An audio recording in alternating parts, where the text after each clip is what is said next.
नमस्कार विद्यार्थी मित्रांनो, मी दुर्वास गोसावी रुद्राजी स्टडी पॉइंट या एज्युकेशनल व्हिडिओ चॅनलवर मी तुमचे स्वागत करतो. मित्रांनो, स्पर्धा परीक्षेच्या दृष्टीने विविध विषयांशी संबंधित व्हिडिओज मी या एज्युकेशनल व्हिडिओ चॅनलवर घेऊन येत असतो. तसंच आजही मी गणित अभ्यासिका संदर्भात व्हिडिओ घेऊन आलेलो आहे. या परिपूर्ण लेक्चर सिरीजद्वारे आपण प्रकरणानुसार एक एक चॅप्टरचा अभ्यास करणार आहोत. तसंच आज प्रकरण क्रमांक 1 संख्या ज्ञान याविषयी संपूर्ण माहिती आपण पाहणार आहोत.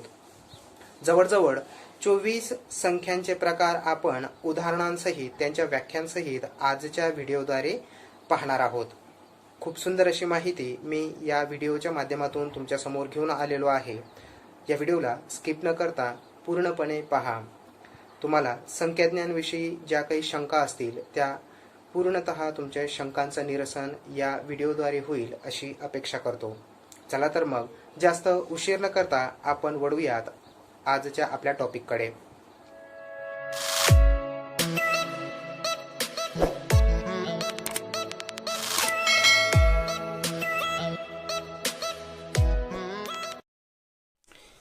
मित्रांनो, आज आपण संख्यांचे प्रकार अभ्यासणार आहोत. यातला पहिला प्रकार आहे तो म्हणजे नैसर्गिक संख्या. या संख्यांनाच मोजसंख्या असे सुद्धा म्हणतात आणि इंग्रजीत यांना नॅचरल नंबर्स असे म्हणतात. या संख्यांचे काही गुणवैशिष्ट्ये आहेत ते आज आपण पाहणार आहोत. यात 1 पासून तर अनंत संख्यांचा संच येतो. या संख्या वस्तू मोजण्यासाठी वापरतात म्हणून यांना मोजसंख्या असे म्हणतात. या संख्या कॅपिटल एनने दर्शविले जातात. जेव्हा एखादी संख्या आपल्यासमोर दिलेली असते तेव्हा कॅपिटल एन, इंग्रजीचं जे काही कॅपिटल एन हे अक्षर आहे, या अक्षराच्या माध्यमातून हे संख्या दर्शविली जाते. जसं की उदाहरणात आपल्याला दिलेलं आहे पहा, एन बरोबर 1, 2, 3, 4 असा अनंत संख्यांचा संच या ठिकाणी येतो. नैसर्गिक संख्यांची बेरीज ही नैसर्गिक संख्याच येते. आपण जर कोणतीही एखादी नैसर्गिक संख्या घेतली तर आणि तिला जर दुसऱ्या एखाद्या नैसर्गिक संख्येने तिची जर बेरीज केली तर येणारं उत्तर हे सुद्धा एक नैसर्गिक संख्याच असते. जसं की उदाहरणात आपल्याला दिलेलं आहे पहा, 2 + 4 ह्या 2 नैसर्गिक संख्या घेतलेल्या आहेत आणि यांची बेरीज केल्यानंतर येणारं उत्तर हे देखील नैसर्गिक संख्या आहे, ते म्हणजे 6. नैसर्गिक संख्यांचा गुणाकार नैसर्गिक संख्याच येतो. उदाहरणात दिलेला आहे पहा, 8 × 4 ह्या 2 नैसर्गिक संख्यांचा गुणाकार केलेला आहे आणि येणारं उत्तर ही नैसर्गिक संख्याच आहे, ते म्हणजे 32. सर्वात लहान नैसर्गिक संख्या आपणास जर परीक्षेत विचारली तर सर्वात लहान नैसर्गिक संख्या 1 आहे असं आपल्याला माहिती असावं. त्यानंतर दुसरा जो प्रकार आहे तो म्हणजे पूर्ण संख्या. यांना होल नंबर्स असे म्हणतात. यांचेसुद्धा काही गुणधर्म दिलेले आहेत. तर या संख्या W या इंग्रजीच्या कॅपिटल अक्षराने दर्शविले जातात. उदाहरणार्थ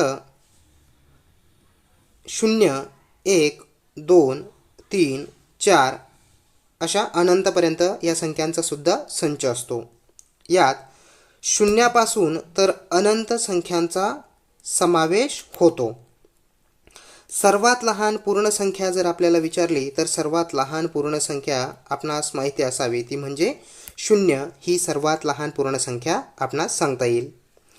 यातील सर्वात मोठी पूर्ण संख्या मात्र आपल्याला सांगता येत नाही. पूर्ण संख्या जर विचारली आपल्याला सर्वात मोठी तर ती सांगता येणं अशक्य असतं. पुढचा प्रकार आहे पूर्णांक संख्या. इंटेजर्स असं इंग्रजीत आपण त्याला म्हणतो. कॅपिटल I या अक्षराने या संख्या दर्शविल्या जातात. नैसर्गिक किंवा पूर्ण संख्यांप्रमाणे या संख्या देखील पूर्ण स्वरूपात व्यक्त करता येतात. जसं आपण नैसर्गिक किंवा पूर्ण संख्या यांना पूर्ण स्वरूपात लिहितो, व्यक्त करतो, तसंच या पूर्णांक संख्यांना सुद्धा आपल्याला मांडता येतं. उदाहरणात आपल्याला दिलेलं आहे पहा, I बरोबर -4, -3, -2, -1, 0, 1, 2, 3 4 अनंतपर्यंत ह्या संख्या सांगता येतील. धनसंख्या, ऋणसंख्या व शून्य या संख्यांना पूर्णांक संख्या म्हणतात. ही बाब या ठिकाणी लक्षात ठेवायची आहे की धनसंख्या, ऋणसंख्या व शून्य या संख्यांना पूर्णांक संख्या म्हणतात. शून्य ही मध्यवर्ती संख्या आहे. पहा, उदाहरणात आपल्याला दिसेल की शून्याच्या डाव्या बाजूला ऋणपूर्णांक संख्या आहे आणि शून्याच्या उजव्या बाजूला धनपूर्णांक संख्या आहे. सर्वात मोठी ऋणपूर्णांक संख्या जर आपल्याला विचारण्यात आली तर सर्वात मोठी ऋणपूर्णांक संख्या ही -1 आहे. सर्वात लहान किंवा सर्वात मोठी पूर्णांक संख्या जर विचारली तर ती मात्र आपल्याला सांगता येत नाही. उजवीकडे संख्या मोठ्या होत जातात. पहा, आपल्याला उदाहरणात दिसतंय की शून्याच्या उजवीकडे या संख्या मोठ्या होत जाताना दिसत आहेत आणि शून्याच्या डावीकडे मात्र त्या लहान होत जाताना आपल्याला दिसत आहेत. सर्वात लहान धनपूर्णांक संख्या जर विचारली तर सर्वात लहान धनपूर्णांक संख्या 1 ही आहे.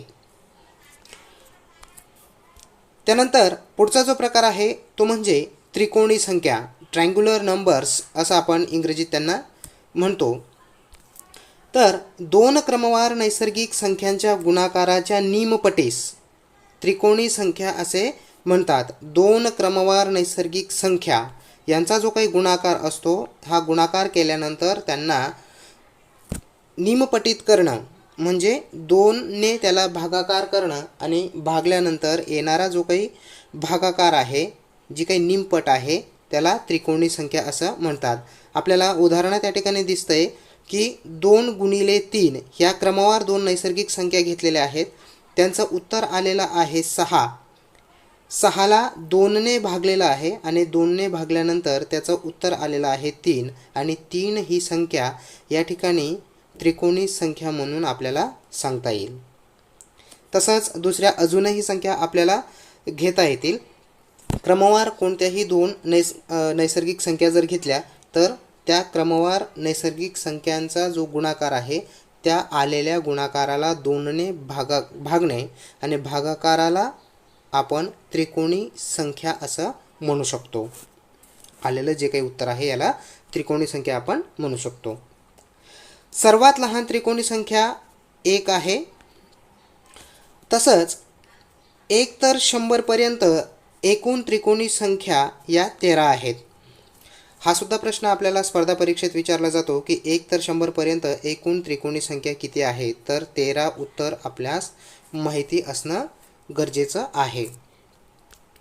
पुढे पहा, चौरस संख्या, स्क्वेअर नंबर्स. कोणत्याही पूर्ण वर्ग संख्येस चौरस संख्या म्हणतात. कोणताही पूर्ण वर्ग जो आहे, जी संख्या आहे, आता 2चा वर्ग काय आहे तर 4, 3चा वर्ग काय आहे तर 9, 4चा वर्ग काय आहे तर 16, 5चा वर्ग 25. उदाहरणात आपल्याला या ठिकाणी दिलेलं आहे पहा की 1 4 9 16 25 या क्रमवार वर्ग संख्यांनाच काय म्हणतात तर चौरस संख्या असं म्हणतात. या चौरसाचे क्षेत्रफळ दाखवतात किंवा यांचा चौरस काढता येतो. जर आपण 4 ही संख्या या ठिकाणी गृहीत धरली तर 4 डॉट जर आपण दिले, या ठिकाणी 4 डॉट दिल्यानंतर 4 डॉट जर दिले तर आपल्याला हा चौकोन काढता येतो, म्हणजे चौरस काढता येतो. हेच या ठिकाणी सांगितलेलं आहे. तसंच 9 टिंब जर आपण घेतले, 9 टिंब जर आपण घेतले तर 9 टिंबांच्या माध्यमातून सुद्धा आपण या ठिकाणी एक चौरस काढू शकतो, असं या व्याख्येद्वारे आपल्याला सांगितलेलं आहे.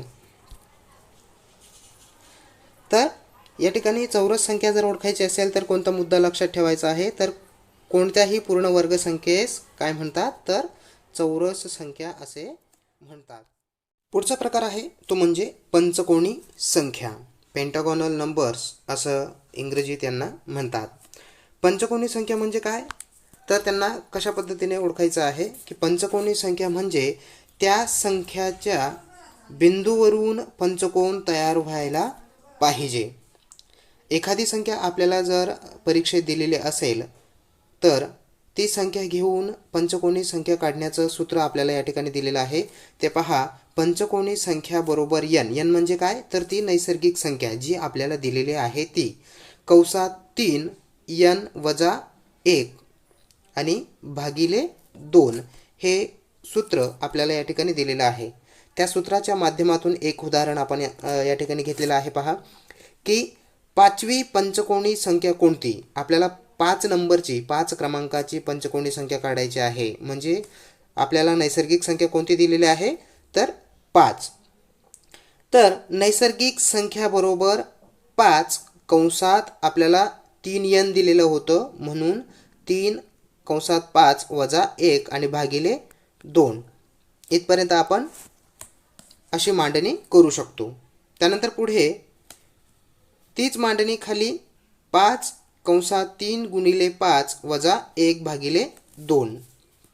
त्यानंतर पुढे पहा, ह्या 3 आणि 5 यांचा गुणाकार केल्यानंतर खाली मांडणी केलेली आहे 5 गुणिले 15 वजा 1 भागिले 2.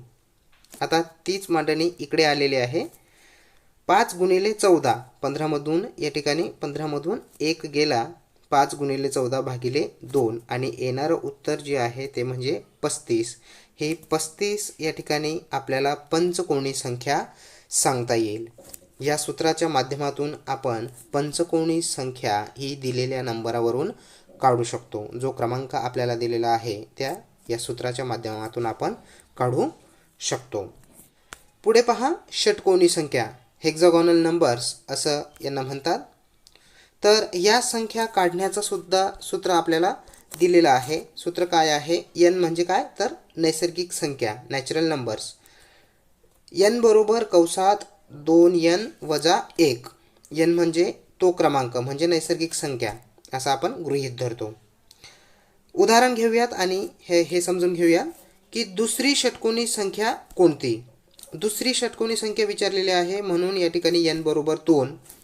n बरोबर 2 घेतल्यानंतर ती संख्या बरोबर 2 कंसात 2 आणि 2n दिल्यामुळे 2 वजा 1 आणि येणारं जे काही उत्तर आहे ते 6. ही षटकोनी संख्या आपल्याला या ठिकाणी सांगता येईल. जर तुम्ही ह्या प्रश्नांचा सराव केला तर चांगल्या प्रकारे तुम्हाला या सूत्राच्या आधार घेऊन या सूत्राच्या आधारे तुम्हाला व्यवस्थित ते समजेल. कारण गणित हा विषय जेवढा जास्तीत जास्त तुम्ही सराव कराल तेवढं तुम्हाला जास्त तो समजेल. सूत्राचा आधार घेऊन तुम्हाला हे उदाहरणे सोडायची आहेत. पुढचा जो प्रकार आहे तो म्हणजे समसंख्या, इव्हन नंबर्स. या इव्हन नंबर्स या समसंख्यांचे सुद्धा काही गुणधर्म आहेत. ते म्हणजे ज्या संख्येच्या एकक स्थानी 0, 2, 4, 6 हे अंक असतात त्यांना समसंख्या असे म्हणतात. जेव्हा आपल्याला 1 अंकी किंवा 2 अंकी संख्या 3 अंकी असेल तर या संख्येच्या एकक स्थानी जर 0, 2, 4, 6, 8 हे अंक येत असतील तर ती संख्या समसंख्या आहे असं गृहीत धरलं जातं, म्हणजे मानलं जातं. उदाहरणार्थ आपल्याला 3 संख्या दिलेल्या आहेत. पहा, 18, 316 आणि 1230. यामध्ये या दिलेल्या संख्यांच्या एकक स्थानी जर पाहिलं तर पहिल्या संख्येच्या एकक स्थानी 8 आहे, दुसऱ्या संख्येच्या एकक स्थानी 6 आहे आणि तिसऱ्या संख्येच्या एकक स्थानी काय आहे तर 0. म्हणून या संख्यांना समसंख्या असे म्हणतात. सर्व समसंख्यांना 2ने निशेष भाग जातो. जर आपण ह्या दिलेल्या संख्या आहेत तर ह्या संख्यांना 2ने निशेष भाग जाईल. 18 ही संख्या जर आपण घेतली तर ह्या 18ला 2ने निशेष भाग जाईल. बे 1 बे, बे 9 18. या ठिकाणी 2ने पूर्ण भाग जातो म्हणजे निशेष भाग जातो असं आपल्याला म्हणता येईल. क्रमागत समसंख्यात 2चा फरक असतो. जर आपण कोणतीही संख्या घेतली, समसंख्या जर घेतली तर त्या येणाऱ्या तिच्या नंतरच्या दुसऱ्या संख्येत 2चा फरक आपल्याला दिसेल. कोणत्याही नैसर्गिक संख्येची दुप्पट समसंख्याच येते. जर कोणतीही नैसर्गिक संख्या आपण घेतली तर नैसर्गिक संख्येची दुप्पट काय येईल तर समसंख्याची येईल. जसं की उदाहरणार्थ आपल्याला येथे पाहता येईल की आपण एक नैसर्गिक संख्या घेऊया 3. ह्या संख्येची दुप्पट जर केली तर येणारी नैसर्गिक संख्येची दुप्पट किती येते या ठिकाणी 6 ही समसंख्या या ठिकाणी आपल्याला सांगता येईल. तसंच पुढे पहा,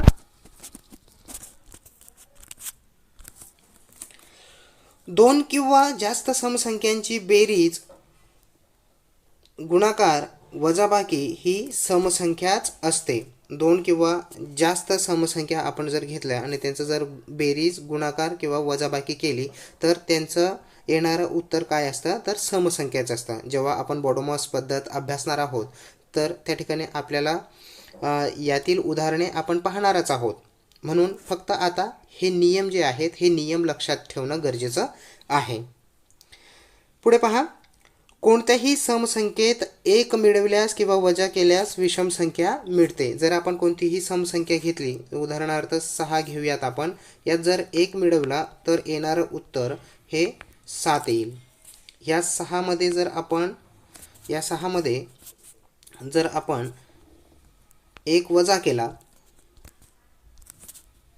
वजा केला तर येणारं उत्तर हे विषम संख्याच येतं. 1 मिळवला काय आणि 1 वजा केला काय, येणारं उत्तर काय येतं तर विषम संख्याच येते. सर्वात लहान नैसर्गिक समसंख्या कोणती आहे तर 2 ही सर्वात लहान नैसर्गिक समसंख्या आहे. संख्यांचे विविध प्रकार आहेत, म्हणून नैसर्गिक संख्या, समसंख्या, विषम संख्या यात लहान मोठ्यांचा जो काही फरक आहे, गोंधळ निर्माण न करता व्यवस्थित ह्या संख्या लक्षात ठेवाव्या लागतात. सर्वात लहान समपूर्ण संख्या कोणती आहे तर 0 ही सर्वात लहान समपूर्ण संख्या आपल्याला सांगता येईल. पुढचा प्रकार जो आहे तो म्हणजे विषम संख्या, ऑड नंबर याला आपण म्हणतो. तर या विषम संख्यांचे गुणधर्म कोणते आहेत? समसंख्यांसारखेच या विषम संख्यांचे सुद्धा काही नियम आहेत. ते म्हणजे ज्या संख्येच्या एकक स्थानी 1, 3, 5, 7, 9 हे अंक असतात त्यांना विषम संख्या असे म्हणतात. उदाहरणार्थ या ठिकाणी 3 संख्या दिलेल्या आहेत, 25, 337, 4019. या संख्यांचं एकक स्थान जर पाहिलं तर पहिल्या संख्येच्या एकक स्थानी 5 आहे, दुसऱ्या संख्येच्या एकक स्थानी 7 आहे आणि तिसऱ्या संख्येच्या एकक स्थानी 9 आहे. विषम संख्याला 2 ने भागल्यास बाकी 1 उरते. जर आपण कोणतीही विषम संख्या घेतली तर ह्या विषम संख्येला जर 2 ने भागले, आता 9 ही विषम संख्या घेऊयात आपण, हिला जर आपण 2 ने भागले तर बे 1 बे, बे चोक 8. आता 4 नेच या ठिकाणी भाग जातो, मात्र 1 या ठिकाणी उरतो. म्हणजे कोणत्याही विषम संख्येला जर आपण 2 ने भागले तर या ठिकाणी काय होते तर 1 बाकी उरते. तसंच आता पुढे पहा की 2 क्रमवार विषम संख्येत 2चा फरक असतो. जसं की समसंख्येत सुद्धा 2चा फरक आहे, तसंच विषम संख्येत देखील 2चा फरक आपल्याला या ठिकाणी दिसून येतो. कोणत्याही विषम संख्यांची बेरीज किंवा वजाबाकी समसंख्या येते. त्या ठिकाणी कोणत्याही समसंख्येत 1 मिळवला किंवा 1 वजा केला तर येणारी संख्या काय येते, येणारं उत्तर हे विषम संख्या येत होतं. परंतु आता विषम संख्येत 1 मिळवला किंवा वजा केलं तर विषम संख्येचं उत्तर हे समसंख्येत निघतं. कोणत्याही विषम संख्येत 1 मिळवल्यास किंवा वजा केल्यास काय होतं तर समसंख्या हे उत्तर या ठिकाणी निघतं. सर्वात लहान विषम संख्या जर आपल्याला विचारली तर 1 आपल्याला माहिती असावं. सर्वात लहान विषम संख्या कोणती आहे तर 1 ही सर्वात लहान विषम संख्या आहे. 10वा जो प्रकार आहे तो म्हणजे मूळ संख्या, प्राईम नंबर्स असं आपण त्याला म्हणतो. ज्या संख्येस त्याच संख्येने व 1ने भाग जातो त्या संख्येस मूळ संख्या म्हणतात. पहा, हा नियम या ठिकाणी लक्षात ठेवा. जर मूळ संख्या आपल्याला काढायची असेल किंवा दिलेल्या पर्यायामधून मूळ संख्या शोधायची असेल तर दिलेल्या संख्येस जर फक्त त्याच संख्येने किंवा 1ने भाग जात असेल तर ती संख्या कोणती आहे तर मूळ संख्या आहे. 1 तर 100 पर्यंतच्या ज्या काही 25 मूळ संख्या आहेत त्या आपल्याला खाली उदाहरणात दिलेल्या आहेत. पहा, 1, 3, 5, 7, 11, 13, 17, 19, 23, 29, 31, 37, 41, 43, 47, 53, 59, 61, 67, 71, 73, 79, 83, 89 आणि 97 ह्या त्या 25 मूळ संख्या आहेत ज्या एकतर 100 अंकापर्यंत आपल्याला सापडतात. परीक्षेत आपल्याला सर्वात लहान मूळ संख्या विचारलेली असते, तर सर्वात लहान मूळ संख्या कोणती आहे, तर 2 ही सर्वात लहान मूळ संख्या आहे. तसंच एकमेव सममूळ संख्या सुद्धा कोणत्या आहे, तर 2 हीच एकमेव सममूळ संख्या आपल्याला सांगता येईल. सर्वात लहान विषम मूळ संख्या कोणती आहे, तर 3 ही सर्वात लहान विषम मूळ संख्या आहे. मूळ संख्या अनंत आहेत, जसं की नैसर्गिक संख्यासुद्धा आपल्याला अनंत सांगता येतात, तसंच मूळ संख्यासुद्धा अनंत आहेत. मात्र या संख्यांमध्ये एक ही मूळ संख्या नाही, हे सुद्धा लक्षात ठेवायचं आहे. बऱ्याचदा आपलं उत्तर या ठिकाणी चुकते की आपण एक या संख्येला मूळ संख्या म्हणून त्या ठिकाणी त्या पर्यायांमध्ये बरोबर देतो, मात्र तेव्हा आपलं उत्तर चुकलेलं असतं. एक ही मूळ संख्या नाही. तसंच 1 तर 100 पर्यंत एकूण किती मूळ संख्या आहे, तर 25 मूळ संख्या आहेत, ज्या वरील उदाहरणात मी तुम्हाला दिलेल्या आहेत. जर या मूळ संख्यांची बेरीज केली, 1 तर 100 पर्यंतच्या ज्या मूळ संख्या आहेत त्यांची बेरीज केली तर ते उत्तर येतं 1060. 1 तर 50 पर्यंत किती मूळ संख्या आहेत, तर 1 तर 50 पर्यंत या मूळ संख्या आहेत 15. तसंच 1 तर 50 पर्यंत असणाऱ्या ज्या मूळ संख्या आहेत त्यांची बेरीज या ठिकाणी किती येईल, 328 ही बेरीज आहे. हे शॉर्टमध्ये उत्तर कधी कधी आपल्याला जे काही पर्यायी प्रश्न असतात त्यामध्ये ही उत्तर आपल्याला लक्षात ठेवणं गरजेचं असतं, की जेणेकरून जसाही आपण प्रश्न वाचला तर ही उत्तरे आपल्याला जर माहिती असली, तोंडपाठ असली, तर आपण काही सेकंदाच्या आत त्या प्रश्नांची उत्तरं देऊ शकतो. संख्यांचा 11वा प्रकार आहे तो म्हणजे संयुक्त संख्या, कंपोजिट नंबर्स. आता संयुक्त संख्या जर ओळखायच्या असतील तर त्या कशा ओळखाव्यात? नैसर्गिक संख्यांमधून एक व मूळ संख्या काढल्यास उर्वरित सर्व संख्यांना काय म्हणतात, तर संयुक्त संख्या असे म्हणतात. ज्या नैसर्गिक संख्या आहेत यामधून जर आपण एक व मूळ संख्या जर काढल्या तर ज्या काही उरलेल्या संख्या आहेत, उर्वरित संख्या आहेत, त्यांना संयुक्त संख्या असे म्हणतात. मग 1 तर 100 मध्ये एकूण संयुक्त संख्या किती आहेत, तर त्या 74 आहेत. उदाहरणार्थ 4, 6, 9, 12 अशा प्रकारे त्या संयुक्त संख्या आपल्याला काढता येतात. एक ही संयुक्त संख्या नाही, ही बाबसुद्धा या ठिकाणी लक्षात ठेवायची आहे. 2 किंवा अधिक संख्यांच्या गुणाकाराने संयुक्त संख्या बनते. 2 किंवा अधिक संख्या जर आपण घेतल्या, त्यांचा जर गुणाकार केला तर त्यांच्या गुणाकाराने आपल्याला संयुक्त संख्या सापडते. सर्वात लहान संयुक्त संख्या जर आपल्याला परीक्षेत विचारली तर सर्वात लहान संयुक्त संख्या कोणती आहे, तर 4 ही सर्वात लहान संयुक्त संख्या आपल्याला सांगता येईल. सर्वात लहान समसंयुक्त संख्या जर आपल्याला विचारण्यात आली तर सर्वात लहान समसंयुक्त संख्या कोणती आहे, तर ती सुद्धा 4 आहे.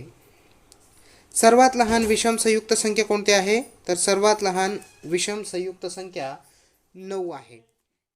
2 अंकी सर्वात लहान संयुक्त संख्या जर आपल्याला विचारली तर 2 अंकी सर्वात लहान संयुक्त संख्या 10 आपल्याला सांगता यायला पाहिजे. तसंच 2 अंकी सर्वात मोठी संयुक्त संख्या कोणती आहे, तर 99. 1 तर 100 मधील सर्व संयुक्त संख्यांची बेरीज किती होते, तर 3989 ही 1 तर 100 मधील सर्व संयुक्त संख्यांची बेरीज होते. हे उत्तरसुद्धा आपण तोंडीपाठ करणं आवश्यक असते. पुढचा प्रकार आहे सहमूळ संख्या, को प्राईम नंबर्स असं आपण यांना म्हणतो. ज्या 2 संख्यांमध्ये एकही सामायिक अवयव नसतो त्यांना सहमूळ संख्या म्हणतात. या ठिकाणी काय लक्षात ठेवायचं आहे की ज्या 2 संख्या असतात की नाही, त्या दोन्ही संख्यांमध्ये एकही सामायिक अवयव नसतो त्यांना सहमूळ संख्या असे म्हणतात. एक या संख्या व्यतिरिक्त मात्र कारण एक ह्या संख्येने कोणत्याही संख्येला भाग जातो, म्हणून या ठिकाणी एक या संख्येला गृहीत धरले जात नाही.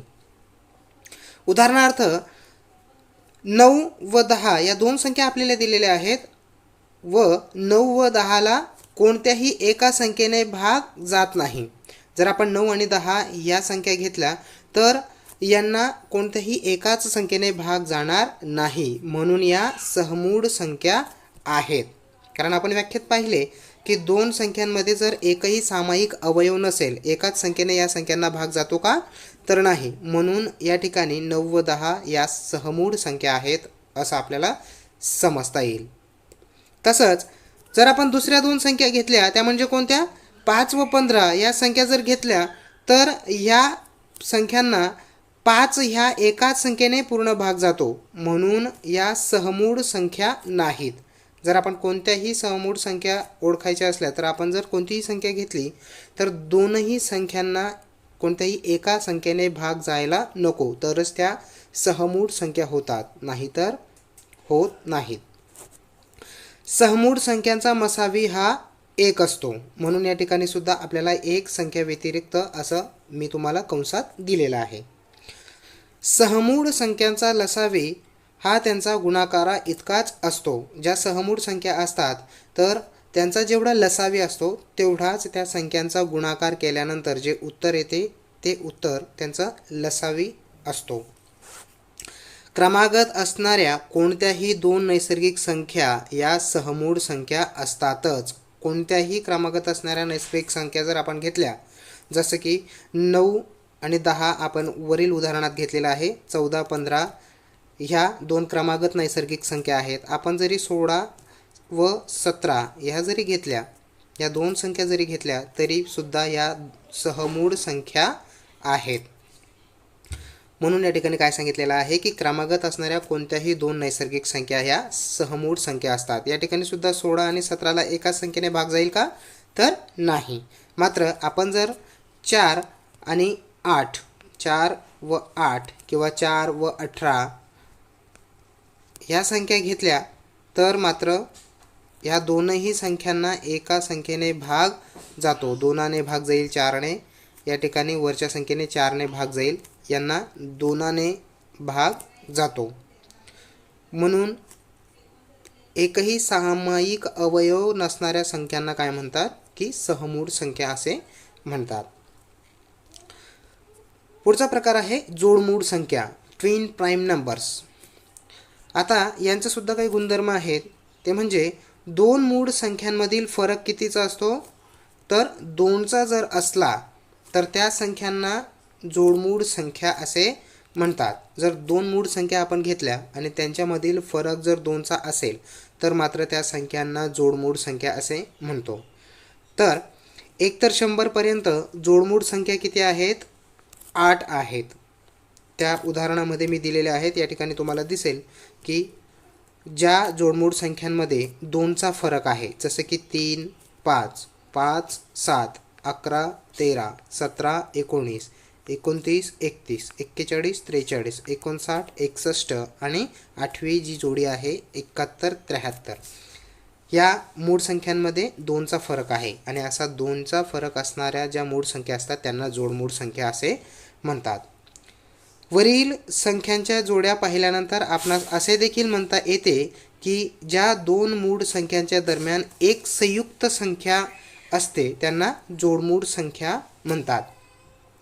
या दोनही ज्या जोडमूळ संख्या आहेत यांच्यामध्ये एक संयुक्त संख्या असते. संयुक्त संख्या आपण आताच अभ्यासलं की संयुक्त संख्या काय असते, तर ह्या दोनही जोडमूळ संख्यांच्या मध्ये एक संयुक्त संख्या असते असं सुद्धा आपल्याला या ठिकाणी म्हणता येईल. संख्येचा 14वा प्रकार आहे तो म्हणजे परिमेय संख्या, रॅशनल नंबर्स. या परिमेय संख्यांचे काही उपप्रकार आहेत. त्यात पहिला प्रकार जो आहे तो म्हणजे साध्या परिमेय संख्या. तर साध्या परिमेय संख्या म्हणजे काय, त्या कशा ओळखता येतील, तर कोणत्याही पूर्णांक संख्येच्या छेदात 0 सोडून कोणतीही पूर्णांक संख्या असल्यास त्या संख्येला परिमेय संख्या म्हणतात. जेव्हा आपल्याला परिमेय संख्या ओळखायच्या असतात तेव्हा एक नियम या ठिकाणी लक्षात ठेवायचा आहे की संख्येच्या छेदात, पूर्णांक संख्येच्या छेदात जर शून्य नसेल तर कोणतीही पूर्णांक संख्या जर त्या ठिकाणी असेल शून्य सोडून, तर ती परिमेय संख्या आहे. हा नियम आपल्याला या ठिकाणी लक्षात ठेवावा लागतो. जसं की आपल्याला उदाहरणात दिलेलं आहे, 3/5 वजा 1/2 0/5 या संख्या दिलेल्या आहेत, परंतु देताना अंश आणि छेदस्थानी या ठिकाणी पूर्णांक संख्या दिलेल्या आहेत. छेदस्थानी आपल्याला पूर्ण तीनही संख्यांमध्ये पूर्णांक संख्या दिलेल्या आहेत. कोणत्याही संख्यांमध्ये आपल्याला असं दिसणार नाही की 5/0 या संख्येला परिमेय संख्या म्हणता येणार नाही, किंवा 9/0 या संख्येला देखील आपल्याला परिमेय संख्या म्हणता येणार नाही. मात्र छेदस्थानी जर शून्य सोडून कोणताही पूर्णांक असेल तर तेव्हा मात्र ती संख्या परिमेय संख्या म्हणून ओळखली जाते. पुढे पहा, याच परिमेय संख्येतला दुसरा उपप्रकार आहे तो म्हणजे दशांश परिमेय संख्या. तर दशांश परिमेय संख्या म्हणजे काय की दशांश चिन्हाच्या उजवीकडे जर एखादी संख्या किंवा संख्येचा पूर्ण गट पुन्हा पुन्हा येत असेल. काय गोष्ट लक्षात ठेवायची आहे, कोणता मुद्दा लक्षात ठेवायचा आहे की एखादी संख्या किंवा संख्येचा पूर्ण गट पुन्हा पुन्हा जर येत असेल तर त्या संख्यांना दशांश परिमेय संख्या असं म्हणता येतं. उदाहरणात आपल्याला दिलेलं आहे पहा की 0 नंतर या ठिकाणी एकाच संख्येचा गट पुन्हा पुन्हा आलेला आहे. 0.3333 असा गट आलेला आहे. तसंच दुसरं उदाहरणसुद्धा आहे की 0.345 नंतर 6चा गट या ठिकाणी आलेला आहे. असं जेव्हा त्याच संख्येची पुनरावृत्ती होऊन जर आलेलं असेल तर त्यांना दशांश परिमेय संख्या असं म्हटलं जातं. परिमेय संख्यांचा जो काही तिसरा प्रकार आहे तो म्हणजे करणीस्थ परिमेय संख्या. आता करणीस्थ परिमेय संख्या म्हणजे काय, तर ज्या करणीचे उत्तर आपल्याला पूर्णांक संख्या मिळते तिला करणीस्थ परिमेय संख्या असे म्हणतात. पूर्णांक संख्या म्हणजे काय की उदाहरणात आपल्याला पाहता येईल की या ठिकाणी वर्गमूळात 16 ही संख्या दिलेली आहे. तर मग 16 या संख्येचा वर्गमूळ कोणता आहे हे जर आपण शोधलं तर आपल्याला 4 ही पूर्णांक संख्या मिळते. जेव्हा वर्गमूळात देण्यात आलेली संख्या आणि तिचं उत्तर जर पूर्णांक संख्या येत असेल तर ती करणीस्थ परिमेय संख्या निघते. हीच संख्या आपल्याला अजून दुसऱ्या पद्धतीने सुद्धा सोडवता येईल. 4th घात वर्गमूळात 16. आता अशी कोणती संख्या आहे की तिचा 4th घात हा 16 आहे, तर तिचं उत्तरसुद्धा 2 ही पूर्णांक संख्या मिळते. अशा पद्धतीने काही संख्या आपल्याला करणीस्थ परिमेय संख्या म्हणून शोधता येतील. तसंच पुढे पाहूयात, प्रत्येक परिमेय संख्येचे दशांश रूप अखंड आवर्ती रूपात लिहिता येते. म्हणजे ज्या परिमेय संख्या आहे त्यांचं दशांश रूप जे आहे ते अखंड आवर्ती रूपात ते लिहिता येते. जसं की उदाहरणात आपल्याला दिसेल की या ठिकाणी उत्तर आलेलं आहे 8.540 आणि अजून पुढे काहीतरी डॉट डॉट डॉट डॉट दिलेले आहेत, म्हणजे उत्तर अजून पुढे लांबलेलं असेल, ते अखंड असेल. परंतु आपण लिहिताना कसं लिहिलेलं आहे पहा की जी तिचं आवृत्ती आहे ते थांबवून त्याला 8.54 हे आपण उत्तर लिहिलेलं आहे. तसंच खालीसुद्धा या ठिकाणी 5.6000 अजून काही उत्तर या ठिकाणी आलेलं आहे, पण आपण लिहिताना कसं लिहिलेलं आहे 5.6 एवढंच त्या ठिकाणी उत्तर आपण लिहिलेलं आहे. तर यालासुद्धा आपण करणीस्थ परिमेय संख्या म्हणू शकतो. तसंच पुढचा जो प्रकार आहे तो म्हणजे अपरिमेय संख्या. परिमेय संख्येचे 3ही प्रकार आपण पाहिले, समजून घेतले, काही उदाहरणंसुद्धा आपण त्यातून पाहिलेले आहेत. परंतु आता अपरिमेय संख्या म्हणजे काय, तर ज्या संख्यांचे दशांश रूप अखंड असते, दशांश रूप कसे असते, अखंड असते, परंतु आवर्ती नसते, त्या संख्येला परिमेय संख्या म्हणतात. आवर्ती म्हणजे काय, आपण पाहिलेलं आहे की एकाच संख्येची पुनरावृत्ती होते, परंतु या अपरिमेय संख्यांमध्ये त्या संख्यांची पुनरावृत्ती होत नाही, ते अखंड असते परंतु संख्यांची पुनरावृत्ती नसते. उदाहरणात आपल्याला दिलेलं आहे पहा 0.0122 51406 अजून पुढे उत्तर काही असेल म्हणजे ते अखंड आहे, परंतु कोणत्याही अंकाची त्या ठिकाणी पुन्हा पुन्हा आवृत्ती झालेली नाही. तसंच दुसरं उदाहरणसुद्धा आपल्याला या ठिकाणी पाहता येईल. 2.61 35 30 29 864 अजून काहीतरी पुढे जे काही आहे ते अखंड उत्तर आहे, परंतु संख्येची पुनरावृत्ती या ठिकाणी झालेली नाही. अशा संख्येला या ठिकाणी काय म्हणतात? अपरिमेय संख्या त्यांना म्हणतात. पूर्ण वर्ग नसणाऱ्या संख्यांची वर्गमूळ अपरिमेय संख्या असतात. जी संख्या पूर्ण वर्ग संख्या नसते त्यांना काय म्हणतात? की अपरिमेय संख्या असं म्हणतात, ज्या संख्येचा वर्ग पूर्ण वर्ग संख्या नाही. उदाहरणार्थ 2 या संख्येचा आपल्याला वर्गमूळ काढता येईल का? तर नाही. 3 ह्या संख्येचं वर्गमूळ आपल्याला काढता येईल का? तर नाही. 10 या संख्येचं नाही. तसंच ज्या संख्येचं वर्गमूळ आपल्याला काढता येत नाही त्या संख्या ह्या अपरिमेय संख्या असतात. पाय ही अपरिमेय संख्या आहे. या ठिकाणी हे जे सिम्बॉल आहे असं जर आपल्याला गणिताच्या उदाहरणात आलं तर हे सिम्बॉलसुद्धा, हे चिन्हसुद्धा अपरिमेय संख्या दर्शविते. तसंच याचा शेवटचा नियम आहे तो म्हणजे परिमेय संख्या अखंड अनावर्ती असते. जसं आपण वरती पाहिलं कसे असते ते अखंड अनावर्ती असते. पुढचा प्रकार आहे तो म्हणजे वास्तव संख्या, रिअल नंबर्स. तर रिअल नंबर्स म्हणजे काय? तर परिमेय व अपरिमेय संख्या यांना एकत्रितपणे वास्तव संख्या असे म्हणतात. ज्या परिमेय आहेत व अपरिमेय आहेत त्या दोन्हींना एकत्रितपणे वास्तव संख्या असे म्हणतात. कोणत्याही वास्तव संख्येचे वर्गमूळ जर आपण काढलं तर ते वास्तव संख्या कधीच नसते. जर आपण वास्तव संख्येचं वर्गमूळ काढलं तर मात्र ती वास्तव संख्या त्याचं उत्तर येत नाही. कोणत्याही वास्तव संख्येचा वर्ग कधीही ऋण असतो. जर आपण कोणतीही वास्तव संख्येचा वर्ग काढला तर तो कसा येतो? तर ऋण अवस्थेत तो निघत असतो. पुढचा 17वा जो प्रकार आहे तो म्हणजे अवास्तव संख्या, इमॅजिनरी नंबर्स. तर इमॅजिनरी नंबर्स म्हणजे काय? की ज्या संख्या कधी संख्या असूच शकत नाहीत अशा संख्यांना अवास्तव संख्या असे म्हणतात. उदाहरणार्थ वर्गमुळात -4 दिलेला आहे पहा, -4 किंवा 12/0. आता ह्या -4चं जर आपण वर्गमूळ काढलं तर आपल्याला काढता येणार नाही. तसंच या ठिकाणी 12चे जर आपण शून्याप्रमाणे गट करण्याचा प्रयत्न केला तर मात्र आपल्याला या ठिकाणी सुद्धा गट करता येणार नाहीत. मग ह्या संख्या असूच शकत नाहीत तर त्यांना अवास्तव संख्या असे म्हणतात. पुढचा जो 18 क्रमांकाचा संख्यांचा प्रकार आहे तो म्हणजे विरुद्ध संख्या, अपोजिट नंबर्स. तर अपोजिट नंबर्स म्हणजे काय? दोन संख्यांची बेरीज 0 येते त्या संख्यांना विरुद्ध संख्या म्हणतात. ज्या दोन संख्या आहेत त्यांची बेरीज जर 0 येत असेल तर त्या संख्यांना विरुद्ध संख्या असे म्हणतात. आता उदाहरणात दिलेलं आहे की 3ची विरुद्ध संख्या कोणती आहे? -3. -5ची विरुद्ध संख्या कोणती आहे?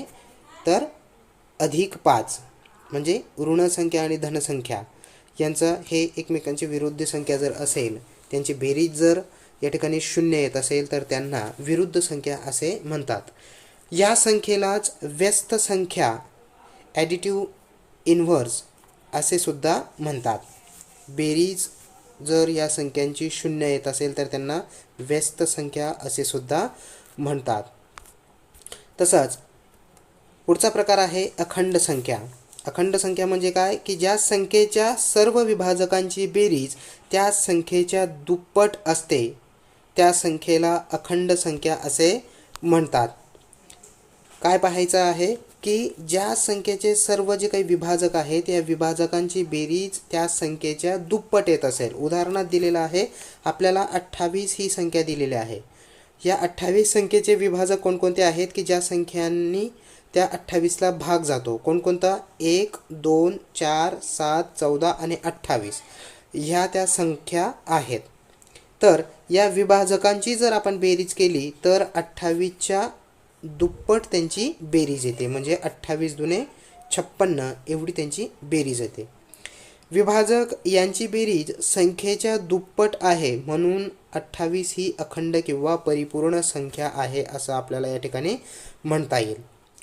उदाहरणार्थ अजून काही अशा संख्या सांगता येतील की ज्या अखंड संख्या आहेत. त्या म्हणजे 6, 496, 1828 या त्या संख्या आहेत. जर यांचे विभाजक आणि त्यांची बेरीज जर केली तर या संख्यांच्या दुप्पट त्यांची बेरीज येते.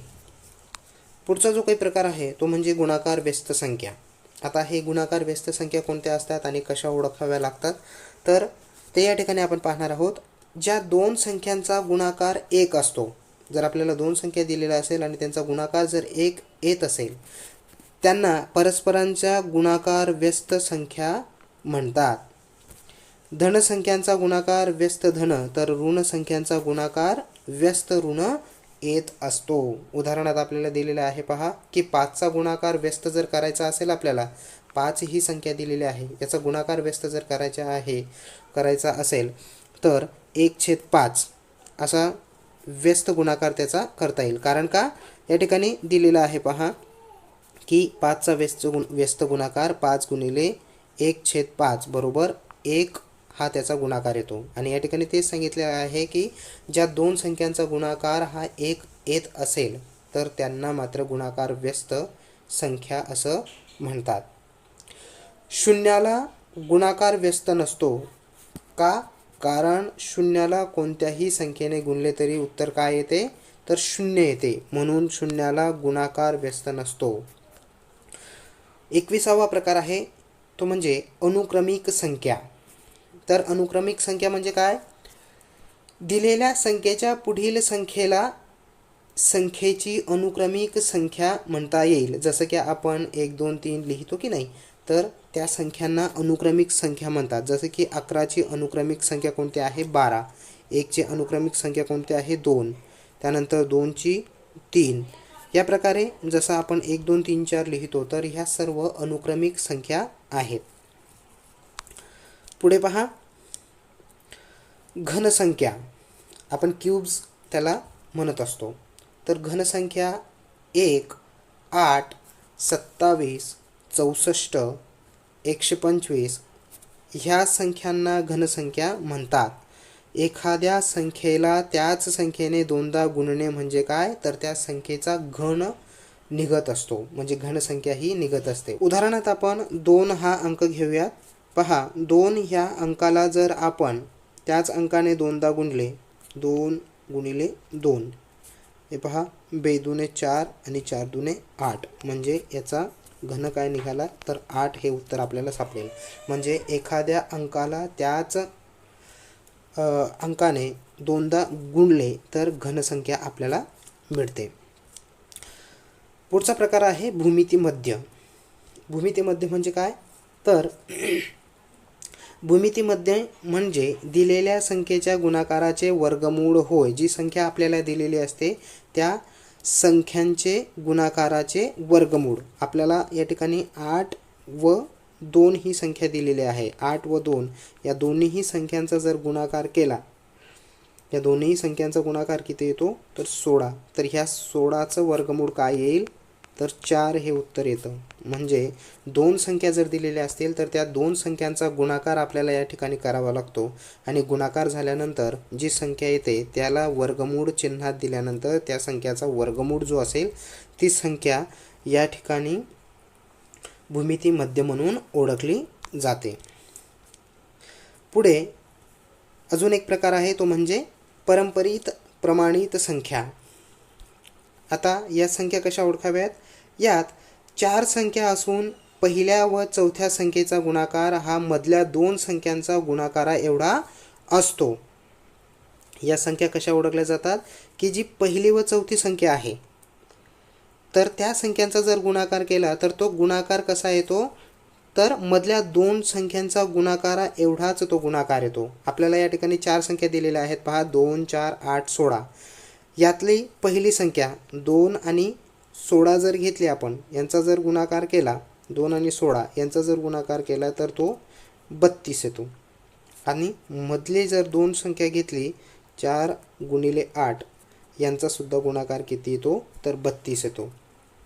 तर पहिली संख्या आणि चौथी संख्या, दुसरी संख्या आणि तिसरी संख्या या संख्यांचा गुणाकार सारखा येतो, तर याला काय म्हणतात, तर पारंपरिक प्रमाणित संख्या असे म्हणतात.